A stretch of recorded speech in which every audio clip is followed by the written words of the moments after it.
Messieurs and Mademoiselles, it is with deepest pride and greatest pleasure that we welcome you tonight. And now, we invite you to relax. Let's pull up a chair as the elementary proudly presents some learning. Be our guest, be our guest. Put our service to the test. Take your child by the hand, Sherry, and we'll provide the rest. Reading, phonics, fluency, improve skills we guarantee. Try the new stuff, it's stupendous. Don't believe me, ask the students. They can sing, they'll have fun. Reading skills are number one, and the learning here is never second best. Go on, unfold your mind. Take a glance and find you'll be our guest. We are guest, be our guest.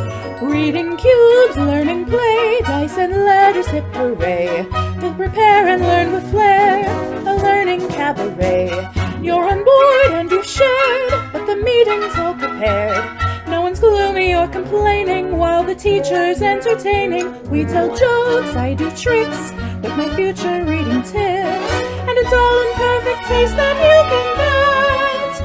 Reading is a gas, you've won your own free pass to be our guest. If you're stressed, it's shared reading we suggest. Be our guest, be our guest, be our guest. Be our guest, be our guest, be our guest, please be our guest.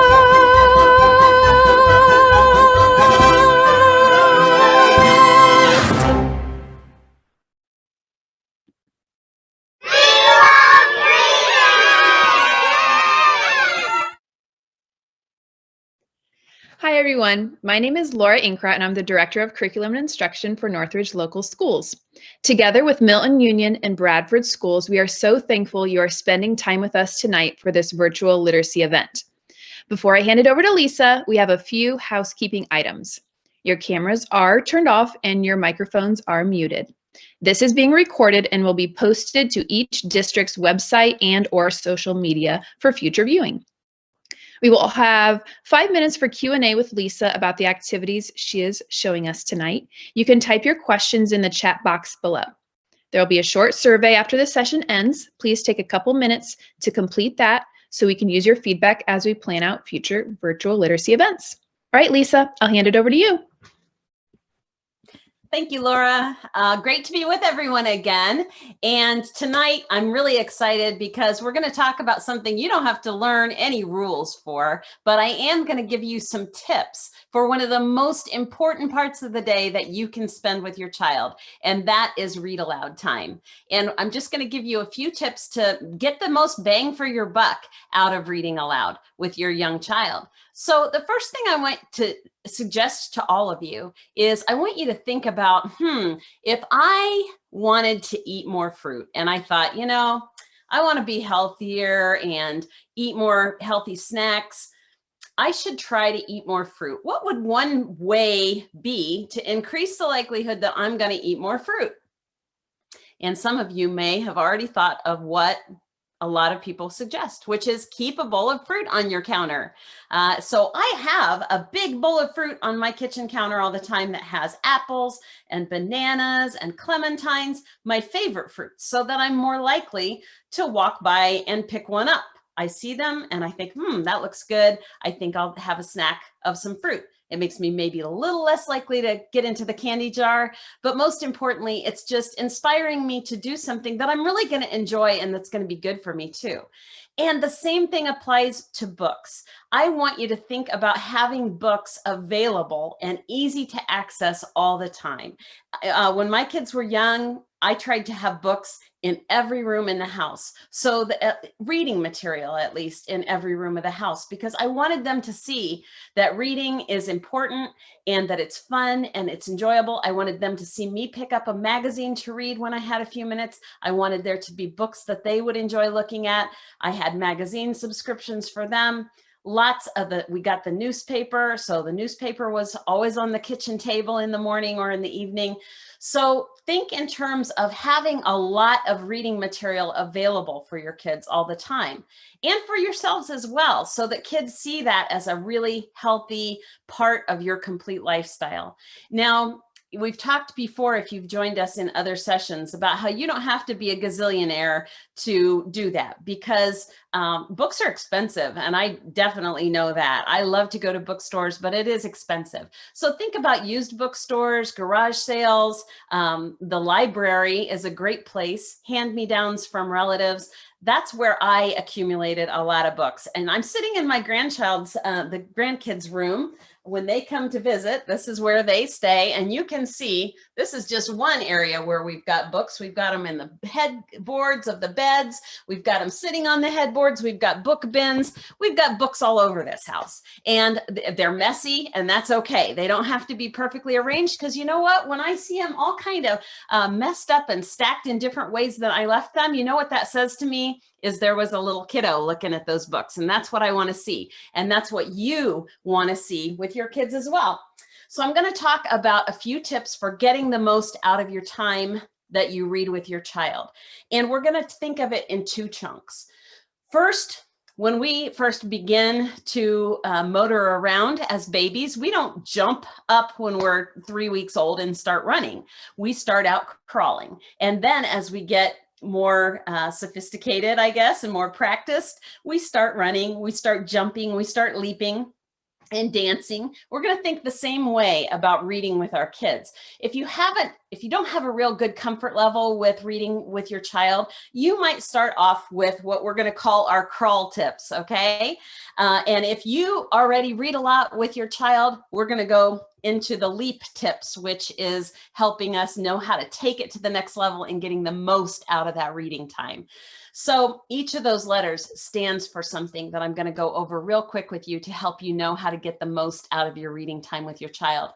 So in the crawl section, which is just those basic things you want to always try to do when you're reading with your child, the C stands for choice. Giving your child the opportunity to select books is really important, because when we want readers who are lifelong readers and who love to read. And so we want them to be choosing things that are exciting to them, interesting to them. So if you look over on my shelf of books for my grandkids, I have everything from dinosaur books that are nonfiction to Dr. Seuss to Babysitter Club to Goosebumps. We got it all, because they'll be interested in different things at different ages. That's why the library is such a great resource. So let your child choose the book that they want to hear you read. The second one is connected to that choice. Be prepared to repeat readings over and over. And you know what? That is awesome, because when my little granddaughter asks to hear, for instance, lately it's been Mr. Brown Can Moo, Can You? That's been her favorite, and she wants to hear it over and over and over again. And that's really cool, because if you're familiar with that book, it's about a man who can make noises of all different things, like bees that can go buzz and cows that go moo.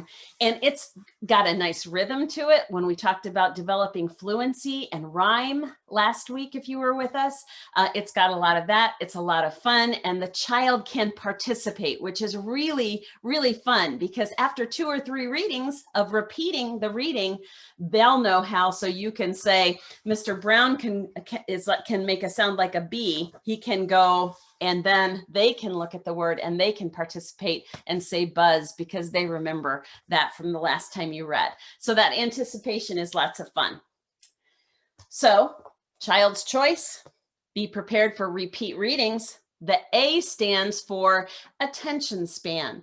So not all kids want to sit to listen to a story for 15 or 20 minutes.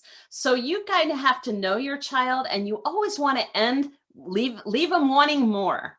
So you want to start where you know that you can keep their attention and hold it. So if they can only really listen for 5 minutes or 10 minutes, start with smaller stories or just read poems or shorter sections of books until they can kind of build that attention span, because you don't want them getting bored. You want to leave them my goal is always that my granddaughter says, "Can we have one more? Can we please read one more?" That's what you want.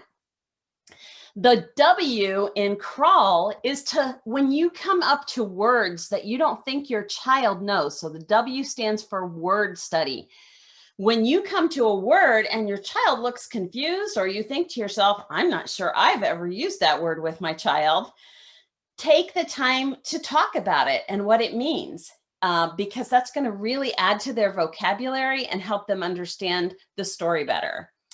And so a lot of times people think, well, I don't want to read, this is not a good read aloud book because it has so many big words in it. That's a great read aloud book.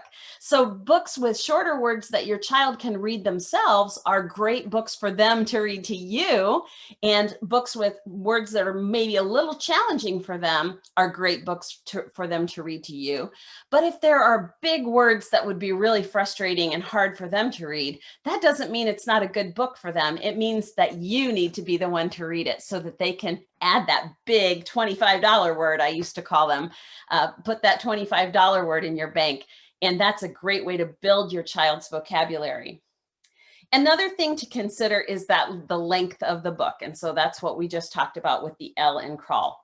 If you already do all of those things in reading with your child, then we're going to move you over to the leap column. And I will put all of these in a document with the video if you need to come back to this later.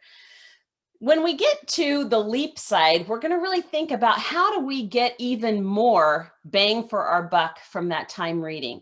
And maybe this is not something you've thought about before, but the L stands for listening. Listening to the questions that your child is asking, listening to the things that they say that might show you that they're interested or that they can make a connection to the story themselves, or that they're confused by something, or maybe that it's touching something in them, that it makes them sad or it makes them giggle.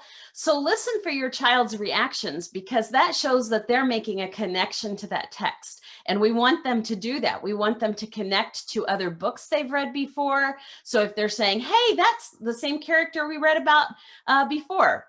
One of my granddaughters loves the Arthur books because she likes those characters to come back. Or they might be saying, "I remember when that happened to me." Or they may have a question. So put on your listening ears. That's an important part of being a good read aloud partner. Another one is the E in leap, which is be expressive. You want to have your child hear you read with lots of expression. Use different voices for the different characters. When it has an exclamation point, make it exciting. Let them know that it's a question if it has a question mark at the end by the tone of your voice and how you ask it, the question, because that is going to really help them when they start reading silently to themselves more, and they've heard you read with expression, they're going to hear the words play out like that in their mind as they read. And that's going to make reading more interesting to them, and it's going to help them understand it better. Another one is to ask questions. So stop periodically and ask things about the characters. How do you think he feels? Maybe about their feelings, or draw their attention to the pictures in the book and say, just the other day, my granddaughter, I was reading a story that had the word fleet in it. And she said, "What does fleet mean?" So I think it was a Curious George book. And it was the one where he made a fleet of paper boats that he put into the lake. And so I asked her, "I don't know, look at the picture and see if you can figure out what you think the word fleet means." And she looked at it, and she's about 4. She looks at it and she says, "Does it mean a whole bunch?" Yes, that's right. So don't be afraid to pause and ask questions, and ask the questions that help them figure out what a word means, using the pictures, using what they've already heard or read, making those connections to their own experiences and to other books. And the last one is to make predictions. What do you think is going to happen next? Oh my gosh. Curious George is a great one for that because he's always in some kind of trouble. I also like the Madeline books for making predictions because, and again, if you're familiar with Curious George and Madeline and some of our other favorite books, they're repetitious in the characters that they bring to the story, but they have new adventures all the time. But they sometimes have kind of a repetitive pattern about getting in some kind of a jam and then fixing it. So kids love to make predictions because they can have success with that because they've seen books play out like that before. So that's why those are so much fun. I hope that really helps you get the most bang for your buck out of your read aloud time with your child. And if you want to share some pictures for the opening video, like we usually encourage you to do, take a picture of your favorite reading spot, you and your child, or you and your grandchild, or your child with a sibling or a friend, reading in their favorite reading spot with one of their favorite books. I would love to see some of those in the video next week. And with that, I think I'll open it up to see if anybody has any questions.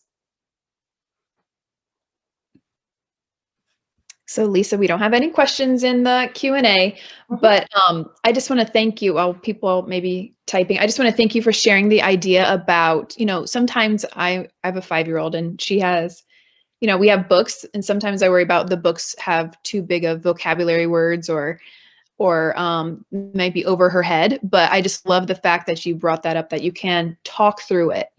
That's an excellent opportunity to talk about the vocabulary and ask questions and really experience that book together. So I appreciate that. Great. That's great feedback, Laura, because, and it is important to read books that may be above the level that your child could read themselves, because it helps them envision themselves as a reader of bigger words and of more complicated stories. And if kids always only have books that they could have read themselves, sometimes they can get a little bit bored, especially if you've got a child that's a bit of a struggling reader. Sometimes the books that are at their reading level may be kind of boring to them in terms of the content. They want to hear more content that has more exciting themes and a little more humor, and might be meant for kids with a higher reading level or to be read by an adult. All right, Lisa, I think we'll wrap it up. We don't have any questions in the Q&A. And like you said, we'll post explanations of crawl and leap when we post this recording. So thank you so much, Lisa. Okay. And thank you everyone for joining us, and have a great evening, and we'll see you next week. Thanks everybody.